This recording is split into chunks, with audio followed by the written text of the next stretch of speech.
بسم اللہ الرحمن الرحیم۔ السلام علیکم پیارے دوستوں، روایتوں میں آتا ہے کہ رسول اللہ صلی اللہ علیہ وآلہ وسلم کا کوئی خاص کام معین نہ تھا۔ البتہ بعض روایتوں میں یہ ضرور موجود ہے کہ جو ہی آپ صلی اللہ علیہ وآلہ وسلم جوان ہوئے تو آپ صلی اللہ علیہ وآلہ وسلم نے اپنے رضائی بھائیوں کے ساتھ بکریاں چرائیں۔ آپ صلی اللہ علیہ وآلہ وسلم بنی سعد کی بکریاں چراتے اور مکے میں بھی اہل مکہ کی بکریاں چند قیرات کے عوض چراتے رہے۔ قیرات ایک دینار کا 20واں یا 24واں حصہ ہوتا ہے۔ اس کی قیمت فی زمانے میں بمشکل 80 یا 90 روپے سمجھ لیں۔ یاد رہے کہ بکریاں چرانا انبیاء علیہ السلام کی سنت ہے۔ نبوت کے دور میں ایک دفعہ آپ صلی اللہ علیہ وآلہ وسلم نے فرمایا کہ کوئی نبی بھی نہیں گزرا مگر اس نے بکریاں چرائیں۔ اور پھر جب آپ صلی اللہ علیہ وآلہ وسلم جوان ہو گئے تو آپ نے تجارت شروع کی۔ بعض روایت کے مطابق آپ صلی اللہ علیہ وآلہ وسلم سائب بن ابی سائب کے ساتھ تجارت کیا کرتے تھے۔ آپ صلی اللہ علیہ وآلہ وسلم تجارت کے معاملے میں بہترین ساتھی تھے۔ آپ لین دین کے معاملے میں بہت اچھے تھے، ہر معاملات میں حد درجہ ایماندار، پرہیزگار اور سچے مشہور تھے، اور اسی بنا پر آپ صلی اللہ علیہ وآلہ وسلم کا لقب صادق اور امین مشہور ہوا تھا۔ جب آپ صلی اللہ علیہ وآلہ وسلم کی عمر 25 سال ہوئی تو حضرت خدیجہ رضی اللہ تعالی عنہا کا مال لے کر تجارت کے لیے ملک شام تشریف لے گئے۔ ابن اسحاق کا بیان ہے کہ حضرت خدیجہ بنت خویلد ایک معزز اور مالدار تاجر خاتون تھیں، اور وہ لوگوں کو اپنا مال تجارت کے لیے دیتی تھیں اور منافع کے اصول پر ایک حصہ طے کر لیتی تھیں۔ پورا قبیلہ قریش ہی تاجر پیشہ تھا۔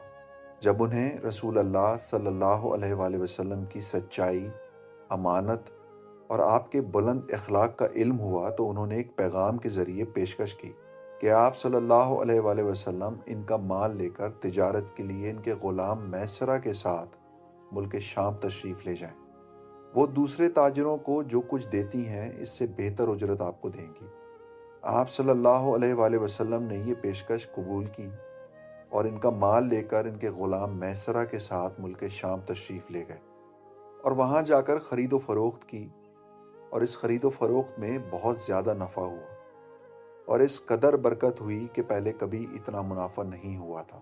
تجارت کے بعد آپ صلی اللہ علیہ وآلہ وسلم شام سے مکے واپس تشریف لائے اور حضرت خدیجہ رضی اللہ تعالی عنہا کی امانت ان کو واپس سونپ دی۔ تو حضرت خدیجہ رضی اللہ تعالی عنہا نے اپنے مال میں ایسی امانت اور برکت دیکھی جو اس سے پہلے کبھی نہیں دیکھی تھی، اور ادھر ان کے غلام میسرہ نے آپ صلی اللہ علیہ وآلہ وسلم کے شیریں اخلاق، بلند پایہ کردار، موضوع انداز فکر اور راست گوئی کے متعلق اپنے مشاہدات بیان کیے تو حضرت خدیجہ رضی اللہ تعالی عنہا نے فوراً محسوس کر لیا کہ انہیں ان کی مراد مل گئی ہے۔ اس سے پہلے بڑے بڑے سردار اور رئیس آپ سے شادی کے خواہاں تھے، لیکن انہوں نے کسی کا پیغام منظور نہیں کیا۔ اب انہوں نے اپنے دل کی بات اپنی سہیلی نفیسہ بنت منبہ سے کہی، اور نفیسہ نے جا کر نبی کریم صلی اللہ علیہ وآلہ وسلم سے گفت و شنید کی۔ آپ صلی اللہ علیہ وآلہ وسلم راضی ہو گئے اور اپنے چچاؤں سے اس معاملے میں بات کی، اور پھر انہوں نے حضرت خدیجہ رضی اللہ تعالی عنہا کے چچا عمر بن اسد سے بات کی اور شادی کا پیغام دیا، اور اس طرح آپ کی بات طے ہوئی۔ آپ صلی اللہ علیہ وآلہ وسلم کے نکاح کا خطبہ حضرت ابو طالب نے پڑھایا۔ اس میں اللہ کی حمد و ثنا کی اور اس کے بعد آپ صلی اللہ علیہ وآلہ وسلم کی عظمت اور شرف کا ذکر کیا۔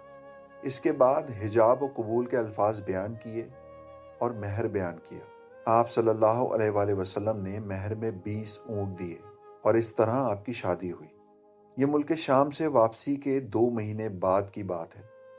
اس وقت آپ صلی اللہ علیہ وآلہ وسلم کی عمر 25 سال تھی، جبکہ حضرت خدیجہ رضی اللہ تعالی عنہا کی عمر 40 سال تھی، اور وہ نسبت اور دولت اور سوجھ بوجھ کے لحاظ سے اپنی قوم کی سب سے معزز اور افضل خاتون تھیں۔ یہ پہلی خاتون تھیں جن سے رسول اللہ صلی اللہ علیہ وآلہ وسلم نے شادی کی۔ دوستوں، یاد رہے کہ حضرت خدیجہ رضی اللہ تعالی عنہا کی پہلی شادی